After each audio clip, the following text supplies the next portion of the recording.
कहाँ नमाज पढ़ना चाहते हैं? मस्जिद के अंदर की बात? मस्जिद के अंदर एकदम आप बाहर नहीं पढ़ेंगे? नहीं बाहर कहाँ नमाज पढ़ेंगे? अरे नमाज का बात नहीं, नमाज तो आदमी बाहर नहीं पढ़ेगा। ধর্ম পালন হোক ধর্মীয় স্থানে, রাস্তায় চলুক গাড়ি, আইন চলুক আইনের পথে। আসুন আমরা উন্নত পশ্চিমবঙ্গ গড়ে তুলি।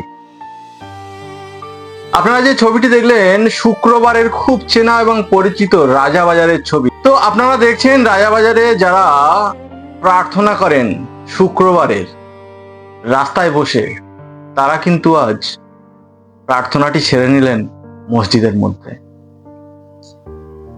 পরিবর্তন না প্রত্যাবর্তন? হ্যাঁ, সরকারের গ্যারান্টি, ভরসা ইন ভয় আউট। প্রশাসনের কাজ করছে, সাধারণ নাগরিক সংবিধানের দেওয়া আইন মাথায় তুলে নিয়েছেন। সংবিধান মেনে দেশ চলে, রাজ্যও চলুক, ব্যতিক্রম কিছু হবে না। মাননীয় মুখ্যমন্ত্রী তিনিও এই প্রস্তাব রেখেছেন, জনগণের সরকার, জনগণের জন্য, জনগণের দ্বারা।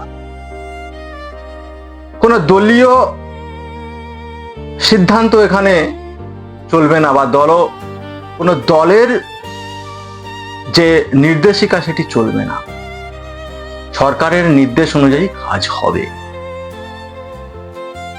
তো আমরা যারা সভ্য সমাজে বাস করি, প্রতিনিয়ত আমরা উন্নত থেকে উন্নততর হওয়ার চেষ্টা করছি।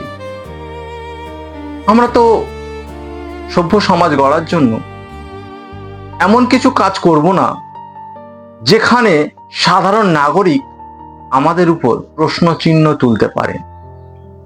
যে প্রসঙ্গে আসছি আমরা, আজকের যে ভিডিওটি, সেটি হলো শুক্রবারের নামাজ পড়ার রাস্তা বন্ধ করে। তো আমাদের যখন ভারতীয় সংবিধান স্পষ্টভাবে ধর্মীয় স্বাধীনতার অধিকারের কথা বলে, এবং সেখানে প্রত্যেকটা মানুষের অধিকার দেওয়া হয়েছে যে আপনি আপনার ধর্ম প্রচার করতে পারবেন, পালন করতে পারবেন এবং গ্রহণ করতে পারবেন, তাহলে সেই জায়গায় দাঁড়িয়ে সংবিধান যখন আপনাকে এই পাওয়ার বা অধিকার দিচ্ছে, তাহলে আপনি সেই সংবিধানকে কেন মানবেন? সংবিধান তো আপনাকে বলেনি রাস্তা বন্ধ করে আপনি নামাজ পড়ুন। সংবিধান তো আপনাকে বলেনি যে আপনি রাস্তা বন্ধ করে পূজা করুন।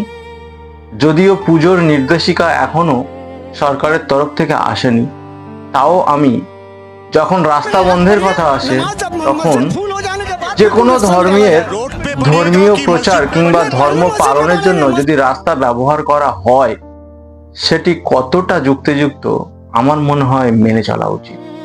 বা সেটি নিয়ে সাধারণ নাগরিক যেমন ভাবছেন বা প্রশ্ন তুলছেন, সরকার তার পরিপ্রেক্ষিতে যে ব্যবস্থাগুলো নিচ্ছেন কতটা যুক্তিযুক্ত, আপনি, আমি, আমরা সবাই সেটি জানতে পারি এবং প্রশ্ন চিহ্ন তুলতে পারি। তো আপনারা জানেন, আদি সনাতনী প্রথম থেকে সত্যি কথা বলে এবং সাধারণ মানুষের কাছে গ্রন্থের কথা তুলে ধরে, নিজে মন গড়া কোনো তথ্য আপনাদের কাছে প্রচার করে থাকে না। তো সেই হিসাবে আজকের যে ভিডিওটি আপনারা দেখলেন, পশ্চিমবঙ্গের পরিবর্তন বা পশ্চিমবঙ্গের প্রত্যাবর্তন, সত্যি ভালো লাগছে। আপনি সংবিধান মেনে আপনার জীবনকে মঙ্গলময় করে তুলুন। আর সরকার বলেছেন সংবিধান মেনে সরকার চলবে। তো সংবিধানকে পাথেয় করে আমরা যদি প্রত্যেকটা নাগরিক চলতে পারি, তাহলে আমরা উন্নততর থেকে উন্নততর বাংলা তৈরি করতে পারি। যে বাংলা সারা ভারতবর্ষকে একদিন রাস্তা দেখিয়েছিল, যে বাংলা আজ ভেবেছে কাল তা সারা ভারতবর্ষ সেটি নিয়ে চর্চা করেছে। আসুন আমরা সেই বাংলায় ফিরে আসি। জয় ভীম, জয় সংবিধান।